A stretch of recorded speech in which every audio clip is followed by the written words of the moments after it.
If you have ever stood at the edge of a quiet country road and felt the weight of a silence that simply does not belong there, then you already understand something of what Monk's Corner, South Carolina felt like on the morning of March 3, 1989.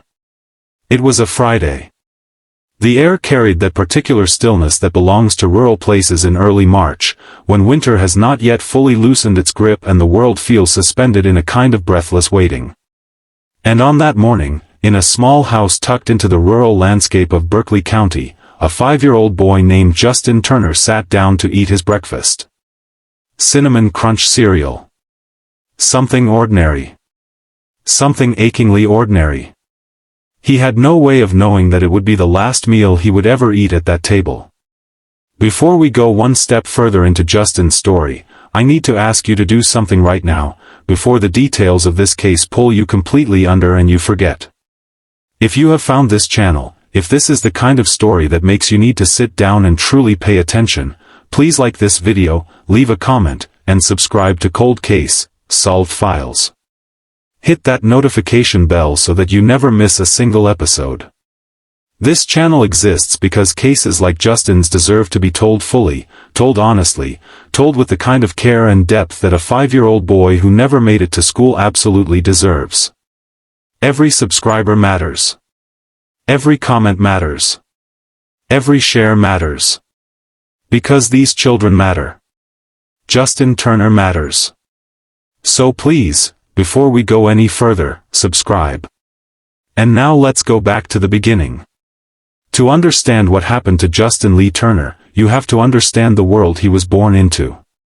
You have to understand the soil of the place, the texture of the community, the particular circumstances of his family, because none of what happened to Justin exists in a vacuum. Every tragedy has roots, and Justin's roots ran deep into the complicated, painful, and ultimately lethal dynamics of a household that was never as stable as it appeared from the outside. Justin Lee Turner came into the world in 1983. He was born to two people whose relationship had been, from its earliest days, a troubled one. His mother was Vivian Elaine Pace, a woman who went by her middle name, Elaine, and whose love for her son would become one of the defining forces of this entire case, a love so fierce, so unrelenting, so completely unconditional that it would outlast her own life and continue to drive the pursuit of justice long after she was gone. His father was Victor Turner, a man who worked as a pipe welder, who lived in rural Berkeley County, and whose relationship with Elaine had begun to fracture almost from the moment it started. Victor and Elaine had come together in January of 1976. They were young, and whatever drew them to each other in the beginning was not enough to hold them together through the difficulties that followed. Their relationship was characterized, by those who knew them, as turbulent, fraught with conflict, instability, and the particular kind of tension that accumulates in a household where two people are fundamentally at odds with each other but have not yet found the courage or the clarity to walk away. By the mid-1980s, the marriage had deteriorated to a point of no return. It ended in divorce. And when the legal proceedings concluded, Victor Turner walked away with something that Elaine had never expected to lose, primary custody of their son, Justin. Think about what that meant for Elaine. Think about what it means for any mother to have her child placed in the primary care of someone else, to be reduced to weekend visits, to phone calls, to the margins of her own child's daily life. By every account that has emerged from this case, Elaine was deeply devoted to Justin. She was not a neglectful mother, not an absent one, not someone who had given the court system any reason to question her fitness to parent. She loved her child with everything she had. And yet the custody arrangement placed Justin primarily in Victor's household, the household that Victor now shared with his new partner, a woman named Pamela, who would eventually become Pamela Turner, Justin's stepmother. The world that Justin inhabited in the years leading up to March of 1989 was the world of a child navigating the particular complexity of a divided family. He lived with Victor and Pamela in Berkeley County. He spent weekends with his mother Elaine. He moved between two households, two sets of emotional dynamics, two versions of what home was supposed to feel like. He was 5 years old and he was doing what children in his situation always do, he was adapting. He was making the best of it. He was being, by all accounts, a remarkably sweet-natured, easygoing little boy who simply wanted to be loved and to play and to eat his Cinnamon Crunch cereal and to go to school. And the school he went to was Whitesville Elementary School, a place that sat within reach of the rural community where the Turners lived, accessible by the school bus that ran its route through the back roads and quiet lanes of Berkeley County every weekday morning. Justin had recently started kindergarten. He was at the very beginning of his formal education, at the stage where the world is still largely new, where letters are just beginning to resolve themselves into words, where the biggest adventures available to a child are the ones that happen in a classroom surrounded by other 5-year-olds who are equally wide-eyed and equally delighted by the sheer novelty of being alive and learning. His mornings had a routine. Victor would be at work, his job as a pipe welder took him away from the house early. Pamela would be at home. Justin would get up, and he would eat his breakfast, and on the morning of Friday, March the 3rd, 1989, the breakfast was Cinnamon Crunch cereal. Something small. Something childlike. Something so ordinary that it almost breaks the heart to think about, knowing what came after. He ate his cereal. And then he was supposed to get ready for school. The arrangement for getting Justin to the school bus was a simple one. There was a neighbor's house nearby, reachable by a short walk along the path that connected the Turner property to the broader neighborhood. The bus would stop at the neighbor's driveway, collect the children who gathered there, and carry them off to school.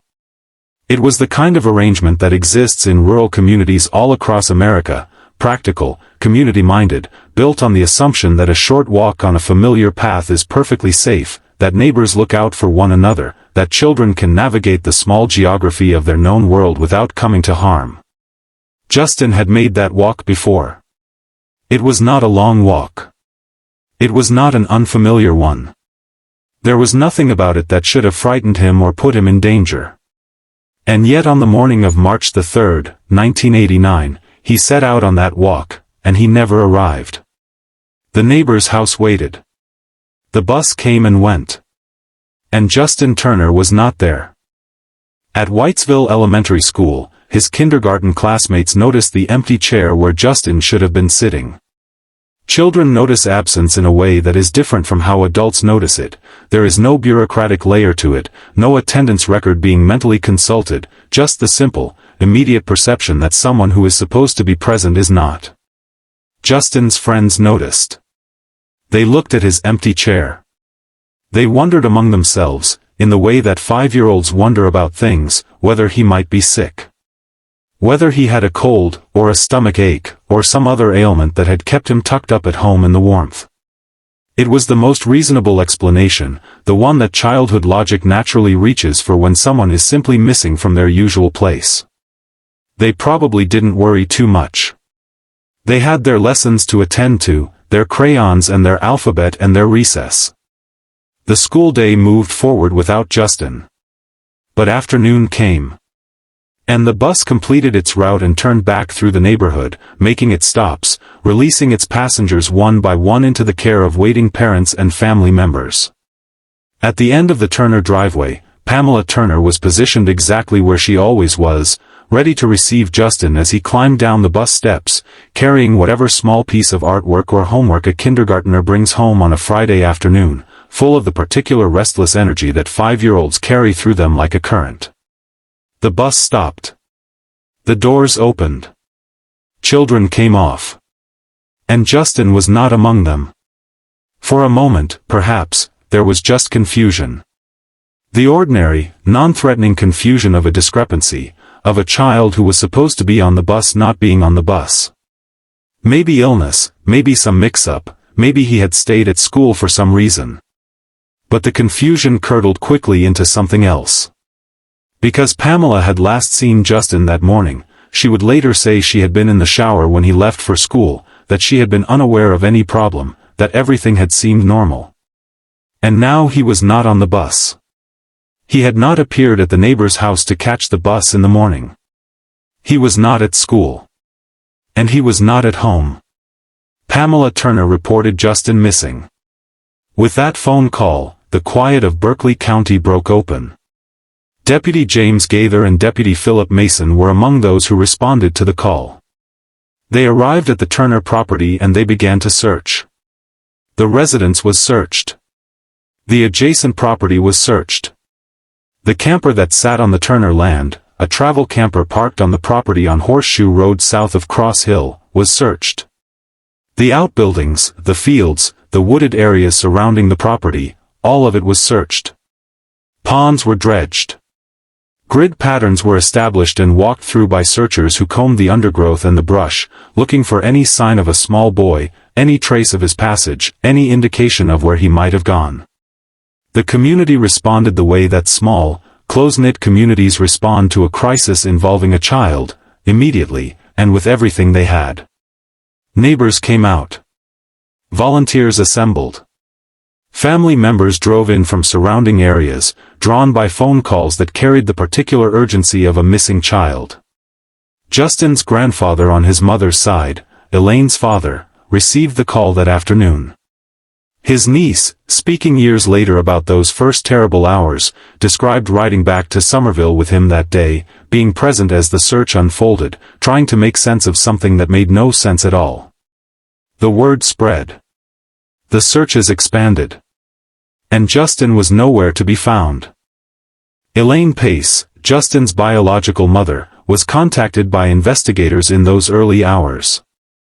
And here is something important to understand: the first instinct of law enforcement in cases involving a missing child is almost always to look at the family, and within the family, to look first at the absent parent, the one who is not in primary custody, the one who might have motivation to take the child. It is a logical place to start, even if it is a painful one. Elaine was asked about Justin's disappearance. She was questioned. The possibility of parental abduction was on the table. But the investigation into Elaine's potential involvement did not lead anywhere, because Elaine was exactly where she said she was. She and her current husband, Russell Pace, were both at their workplaces when Justin vanished. There was no gap in their accountability, no window of opportunity in which Elaine could have traveled to Berkeley County, taken her son, and returned to her job without anyone noticing. She was a mother being asked if she had taken her own child, and her response, each time the question was put to her, was the same. "I do not have my son. Will you please find my son?" Those words. "I do not have my son. Will you please find my son?" Spoken by a woman who was being questioned as a suspect while her 5-year-old was missing, somewhere out there in the March cold of South Carolina. There is something in those words that tells you everything you need to know about Elaine Pace, her directness, her clarity, her refusal to be derailed from the thing that actually mattered. She did not have her son. And she needed someone to find him. By Sunday, March the 5th, 1989, Justin had been missing for 2 days. The search had grown to encompass more than 100 individuals, police officers, volunteers, search and rescue teams, all assembled on and around the Turner property, all working the grid, all looking. 2 days. 48 hours of not knowing, of hoping, of the particular exhaustion that comes from searching for someone you love and finding nothing. 48 hours during which the family's fear had been building into something almost unbearable, during which the investigators' sense of urgency had been sharpening into a dread they were trying not to show.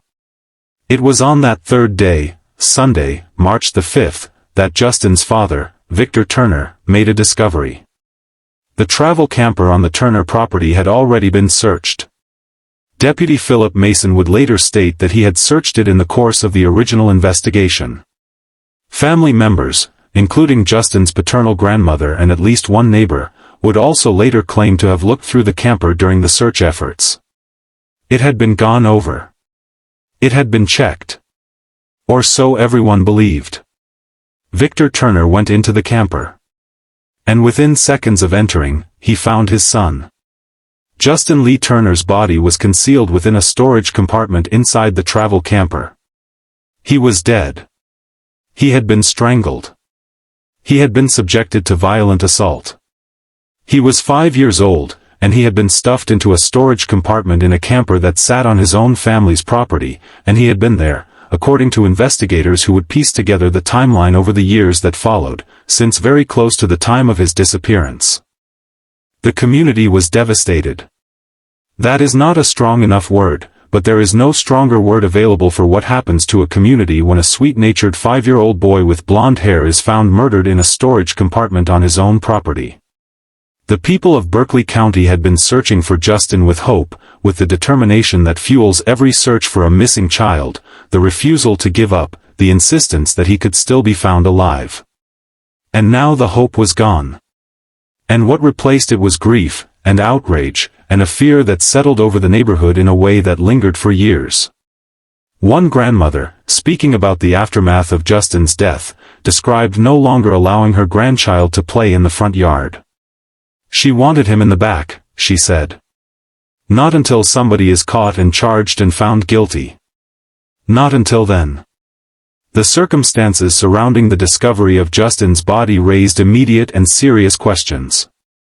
The most immediate of those questions was this: how had the searches missed him? Deputy Philip Mason, who claimed to have searched the camper, subsequently failed a polygraph test regarding that search. There were conflicting accounts from family members and neighbors about what had and had not been searched.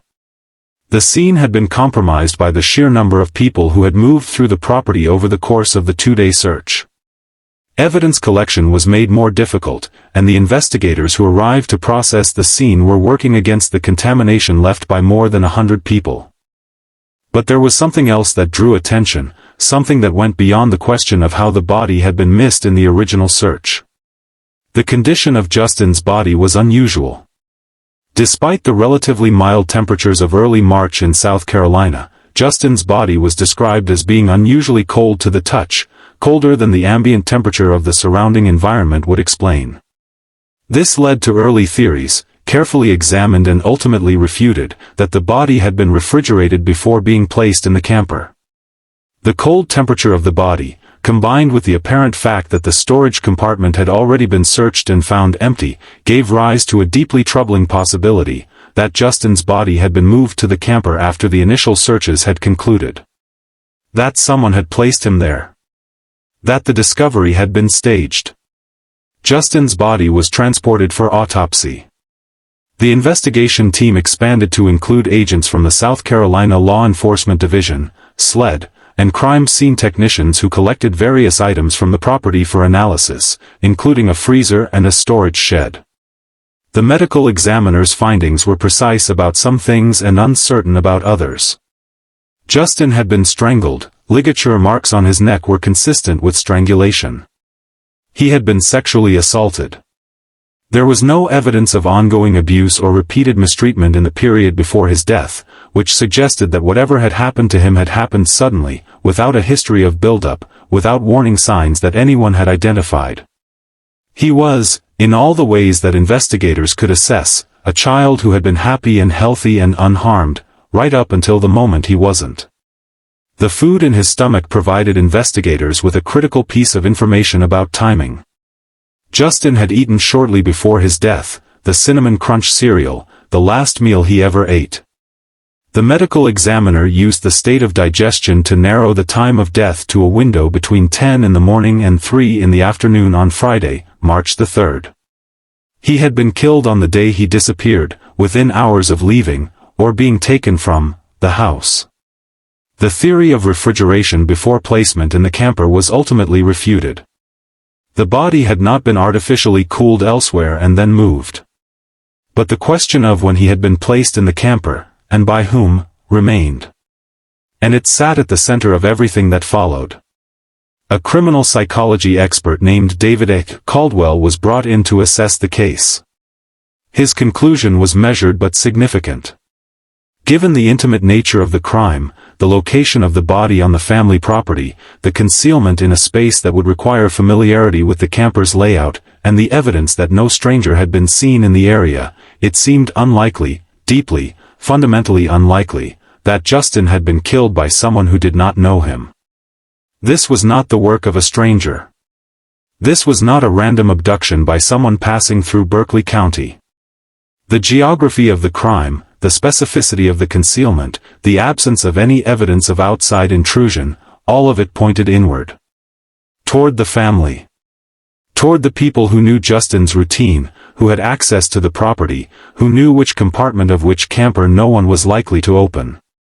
Investigators returned to the parents. Victor Turner maintained that he had been at work on Friday, March the 3rd, at his job as a pipe welder, away from the house, establishing an alibi that placed him physically absent from the property during the window in which Justin was killed. He said he had no knowledge of how his son's body came to be in the camper. He said he had been as shocked as anyone by the discovery. Pamela Turner, Justin's stepmother, gave investigators an account of that morning. She said she had been in the shower when Justin left for school. She had been unaware of any problem. She had not seen him get on the bus because she was inside the house. She had gone to meet the afternoon bus as usual, and when Justin was not on it, she had reported him missing. That was her story. That was what she told the investigators. But there were problems with Pamela's account. And as the investigation deepened, those problems multiplied. Witnesses came forward with an account of an altercation. Pamela, it was alleged, had been involved in a physical confrontation with the 5-year-old Justin in the hours before the time she claimed to have last seen him alive. Multiple witnesses provided versions of this account. And Pamela later confessed, to some portion of this, to some acknowledgement that the account she had initially given investigators had not been entirely accurate. There had been an altercation. The morning had not unfolded the way she originally said it had. There was something else. Investigators were told that Pamela had provided misinformation about her whereabouts on the day of Justin's disappearance. The early claim, that Justin had gotten on the school bus and never gotten off, was not only wrong, it was demonstrably, documentably wrong. Justin had never gotten on the bus. The bus driver had not seen him. No one at the bus stop had seen him. He had not been on the bus that morning. He had been inside, or near, the Turner property when the bus came and went.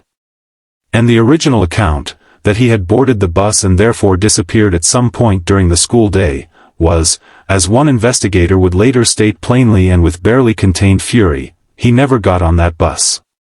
He never got on that bus because he was dead inside that house. Both Victor and Pamela Turner underwent questioning. Both underwent polygraph tests. Both failed.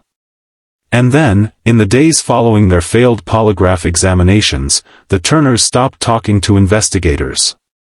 They retained an attorney. And from that point forward, the communication between the Turners and the Berkeley County Sheriff's Office effectively ceased.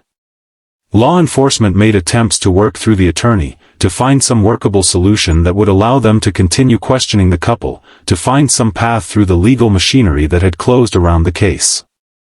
But the Turners had gone silent. And that silence would last for decades. The investigation continued without their cooperation. The warrant for Pamela's arrest was issued on the basis of the evidence that had been gathered, the witness accounts of the altercation, the misinformation about the bus, the failed polygraph, the proximity to the crime. Pamela Turner was arrested. She showed no visible reaction to the arrest. No tears, no protests, no visible distress. She was arrested and she was charged with the homicide of her stepson. And then the charges were dropped. Due to insufficient evidence to support a conviction, the charges against Pamela Turner were dismissed. The case moved to a grand jury in the early 1990s, but no indictments were returned. The evidence was there, circumstantial, pointing, suggestive, but not enough, not yet, not in the form that the law requires before it will place a person's freedom in jeopardy. Pamela Turner changed her name. She became Megan Turner. She and Victor Turner left Berkeley County. They moved away, quietly, without leaving any forwarding address with the sheriff's office, without making any contact with investigators, without ever calling to ask if there were new leads, new developments, new suspects who might explain what had happened to the little boy who had once lived in their home. They simply left. And they did not look back. If you're still watching at this point, drop a comment with "I'm still here." Let's see who's truly following this shocking story. Because what comes next, what comes in the years of silence that followed, in the persistence of a family who refused to let Justin's memory fade, in the technological breakthroughs that would eventually crack this case wide open, is the part of this story that deserves every bit of your attention. Think about what it means to live with an unsolved murder for 30 years. Not to have committed it, but to love someone who was murdered, and to watch the people you believe to be responsible for that murder simply walk away. To change their names. To move to a different county. To build a life, year after year after year, while your child's killer lives free, while your child's case gathers dust in a filing cabinet somewhere, while the world moves on and your grief does not. Elaine Pace lived that reality for 15 years. From the moment Justin was found in that camper in March of 1989 until her death in 2004, she carried the weight of her son's unsolved murder every single day. She fought for him. She kept his name alive. She kept in contact with anyone who might move the case forward, who might find the piece of evidence that had so far eluded everyone, who might finally deliver the justice that Justin deserved. She never stopped. And she never stopped believing that the people responsible for her son's death would eventually be held accountable. Elaine was not alone in her fight. Her husband, Russell Pace, stood beside her through all of it, through the investigations and the failed charges and the grand jury and the silence that followed. He watched his wife carry this grief. And when she was dying, when the illness that would take her was closing in, she made him a promise-shaped request. She asked him not to give up. She asked him to keep fighting. She asked him to keep Justin's name in the news, to keep the pressure on, to continue the battle that she was no longer going to be able to fight herself. And Russell Pace, speaking about those final days with a grief that was still raw, said simply, that was one of her last requests. Elaine Pace died in 2004. She had fought for 15 years. She did not live to see justice for her son. That fact, the bare, brutal fact of it, is one of the most devastating details in a case that is full of devastating details. Justin's cousin, Amy Parsons, had been just 8 years old when Justin was murdered. She grew up in the shadow of his case, old enough to understand that something terrible had happened to a child she loved, young enough to have carried that knowledge into her adult life as a formative wound. As Amy grew older, she became one of the most vocal and persistent advocates for Justin. She established a Facebook page, Justice for Justin Lee Turner, and used it to keep public attention focused on the case, to share information, to amplify calls for accountability, to make sure that the people of South Carolina and beyond never quite forgot the little boy who had disappeared on his way to school one March morning. Justin's family, as a whole, kept themselves available to law enforcement in a way that stood in sharp and explicit contrast to the behavior of Victor and Megan Turner. While the Turners had left Berkeley County and never made contact with the sheriff's office again, never called, never wrote, never reached out to ask whether there were new leads or new suspects or new developments that they might help with, Elaine's family remained present, engaged, cooperative, and constant in their advocacy. They were there every time investigators needed them. They pushed when the case needed pushing. They kept the pressure on when the system might otherwise have allowed the file to slide to the bottom of the pile. In 2014, Justin's family made a renewed and concerted effort to reignite public interest in the case. They worked the media. They pushed for renewed official attention. They refused to let the case be simply another cold file in another sheriff's office drawer. And then came 2020. More than 30 years after Justin Turner's murder, the Berkeley County Sheriff's cold case team made his case one of 9 that they were actively revisiting. The team consisted of 1 full-time investigator and 2 volunteers, a small operation for the weight of history they were carrying, but a determined one. Sheriff Dwayne Lewis spoke publicly about the renewed effort and about the specific advances in forensic science that had made a fresh examination of the case viable. Technology had changed. The tools available to investigators in 2020 were not the tools that had been available in 1989, or in the early 1990s when the grand jury had declined to indict. DNA analysis had become more sophisticated. Forensic fiber analysis had advanced. The ability to extract meaning from physical evidence that had once yielded nothing had expanded enormously. And the sheriff's office had kept Justin's evidence. They had preserved it, carefully, through 30 years of storage and administrative change and the ordinary entropy that erodes old case files. They had kept it because they had never stopped believing it might one day speak. And in April of 2021, it spoke. The breakthrough came in the form of forensic fiber analysis, specifically, fibers found in the Turner house that were matched to the wounds on Justin's neck and to his clothing. Ligature marks on Justin's neck had been documented at autopsy. The question of what, exactly, had been used to strangle him had remained partially open. There was discussion of a dog leash found in the home, and questions about whether the dog leash alone, or a dog collar in addition to the leash, had been involved. But now, the fiber analysis provided a connection that had not been available before. Fibers from inside the Turner house, the house that Victor and Pamela had shared with Justin on Horseshoe Road, were linked to the marks on Justin's neck, to his clothing, to the physical evidence of his murder. This was not a general, theoretical connection. This was a specific, scientific, forensic connection between a location, the house, and the act of murder, the strangulation. It said, in the language of forensic science, that Justin had been killed inside that house. Not somewhere outside, not along the path to the neighbor's driveway, not in some location outside the family property. He had been killed inside the house. And then he had been moved to the camper. Sheriff Dwayne Lewis described the breakthrough with barely contained satisfaction, the satisfaction of a law enforcement officer who had worked towards something for a very long time and had finally seen it come to fruition. We kept pushing and plugging and pulling, he said, to finally get what we needed. The technology had caught up to the crime. The evidence had finally given investigators what they needed to move forward. There was something else in the affidavit, a detail that had been noted in the days immediately following Justin's death and had never been fully explained.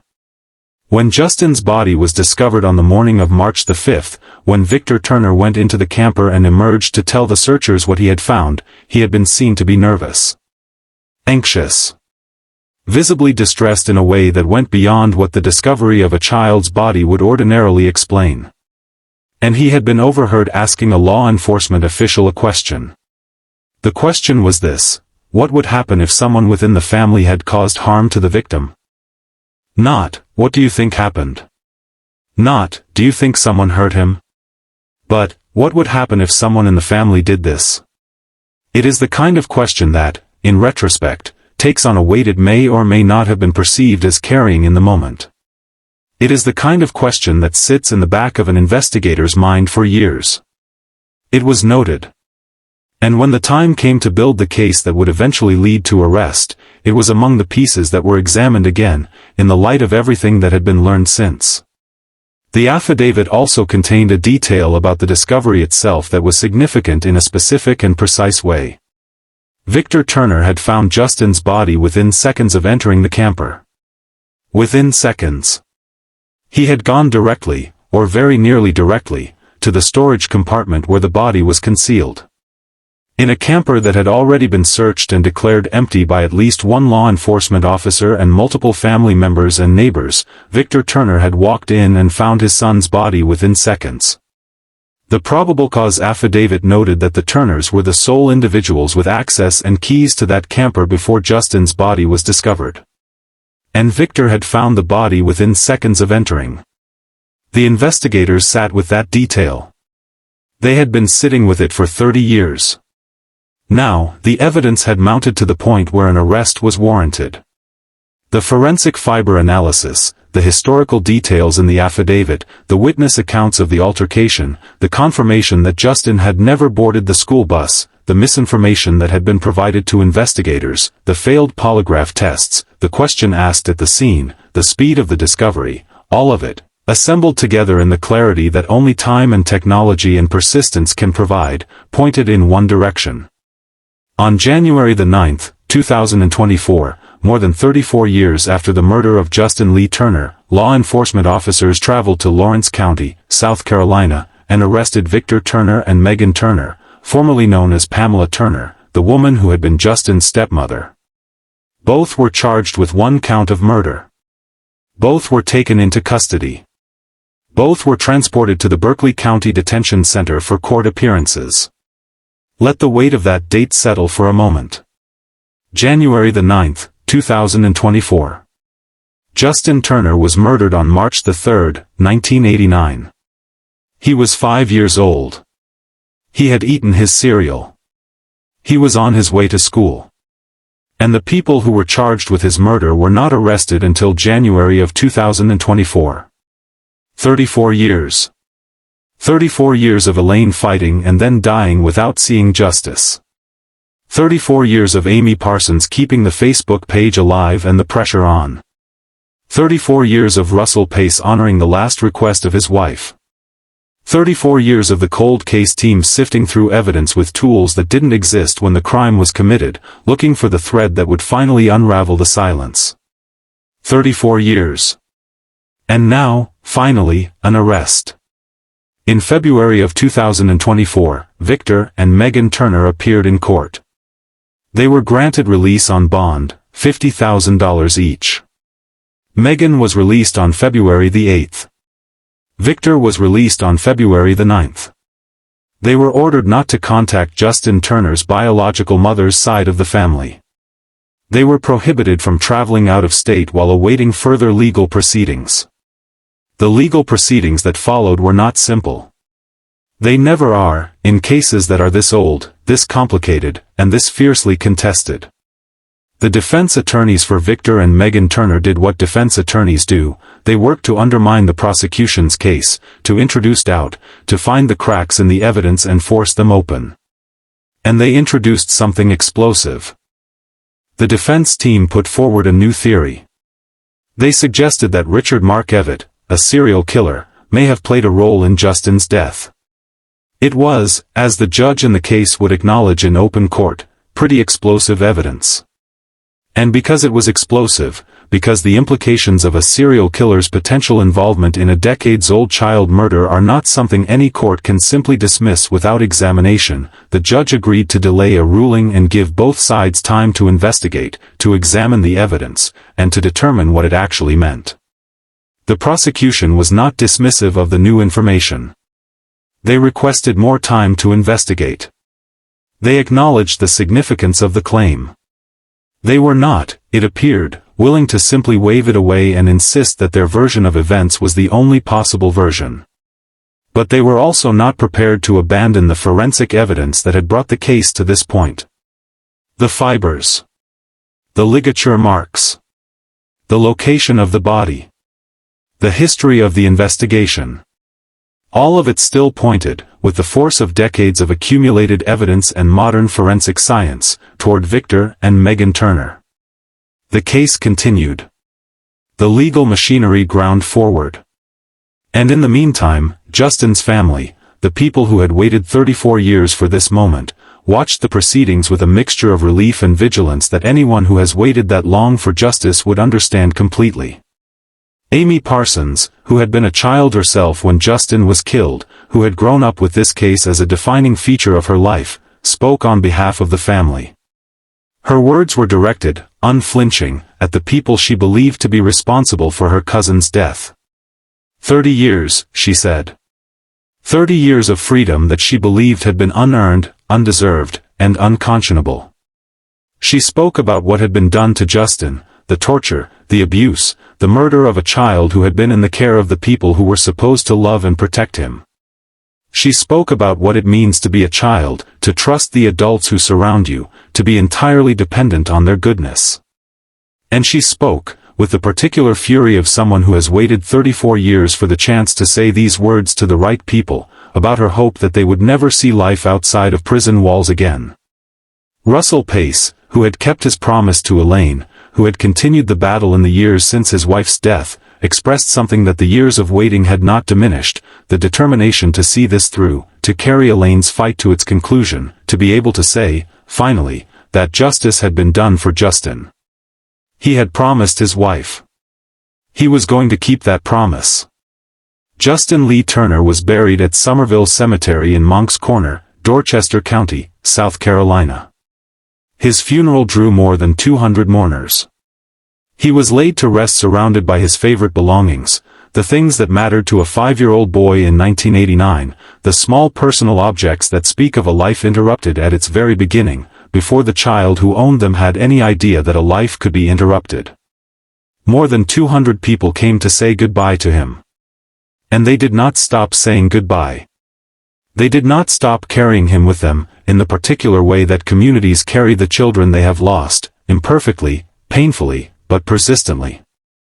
Think about what Justin Turner never got to do. Think about the years he never lived.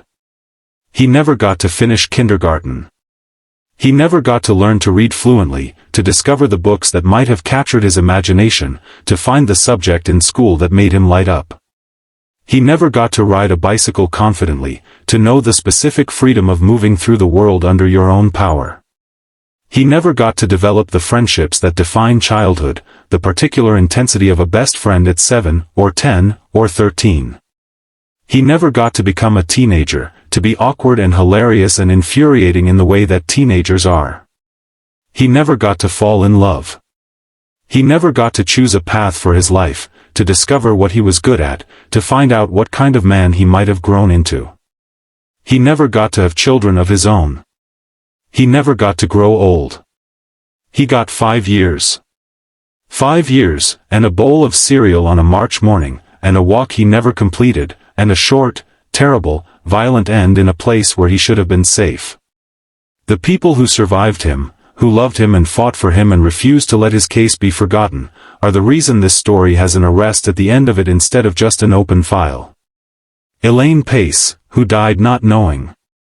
Russell Pace, who kept his promise.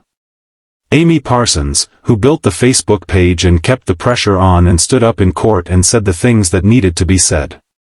The cold case investigators who spent their time and their expertise on a file that was more than 3 decades old. The forensic scientists whose work made the fiber analysis possible. The sheriff who kept pushing and plugging and pulling. All of them, in their different ways, refused to let the silence win. There is a detail from the aftermath of Justin's discovery that has stayed with investigators and with the community in the years since, the testimony of a neighbor's child, a 6-year-old who emerged in January of 1991 claiming to have witnessed Justin's abduction on the day he disappeared.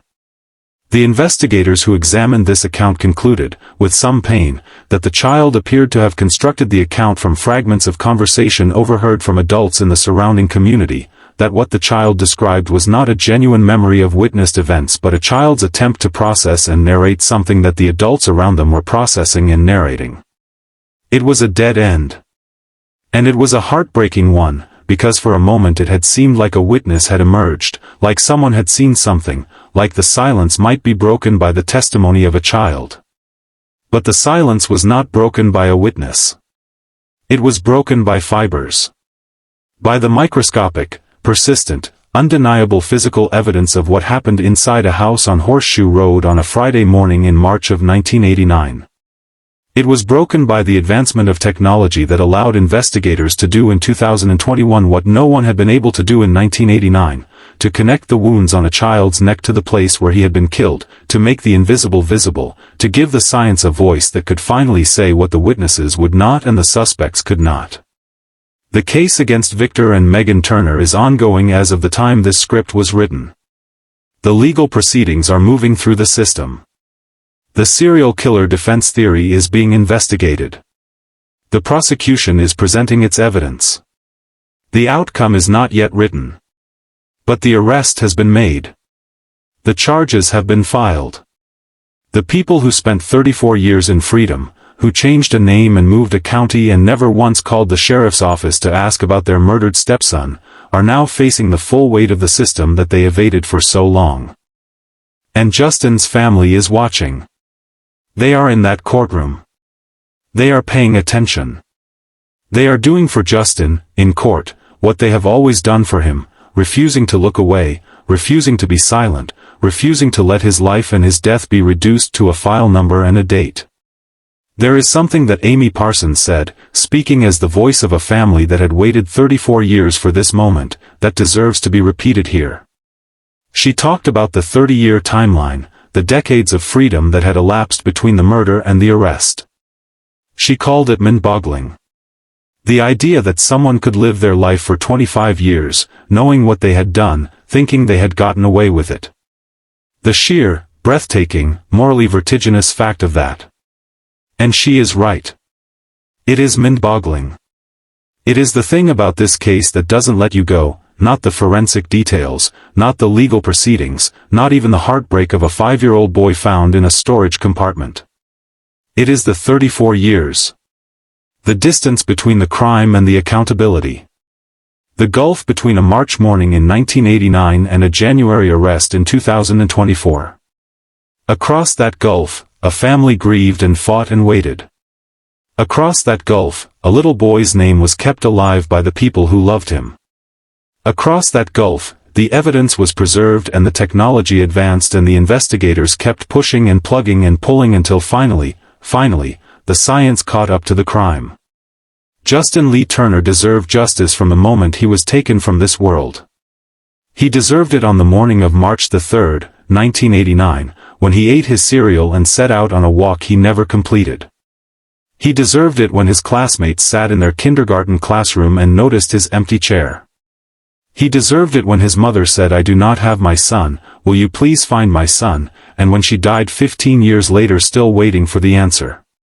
He deserved it when Amy Parsons built a Facebook page and Russell Pace kept a promise and the cold case team opened the file and the forensic scientists found the fibers that connected the wounds on his neck to the house where he had lived. And the pursuit of that justice, imperfect, incomplete, still unfolding, is a testament to what it means to refuse silence. To what it means to keep saying a child's name long after the world has moved on. To what it means to believe that the truth, however buried, however delayed, however resistant to easy resolution, is always worth pursuing. Justin Turner was 5 years old. He ate Cinnamon Crunch cereal on a March morning. He had blonde hair and a sweet nature and a life ahead of him that someone took away. And the people who loved him never let the world forget it. Neither will we. If this story has stayed with you, if Justin Turner's name is one you are going to carry with you after you close this video, then please do something with that feeling. Leave a comment below telling Justin's story that you were here, that you watched, that you heard him. Share this video with someone who needs to know about this case. Subscribe to Cold Case, Solved Files and turn on your notifications, because there are more stories like this one, more files that need to be opened, more names that need to be spoken, more cases where a family is waiting for someone to pay attention. This channel exists to do exactly that. And the only way it can keep doing it is if you are here. So stay. Subscribe. Share.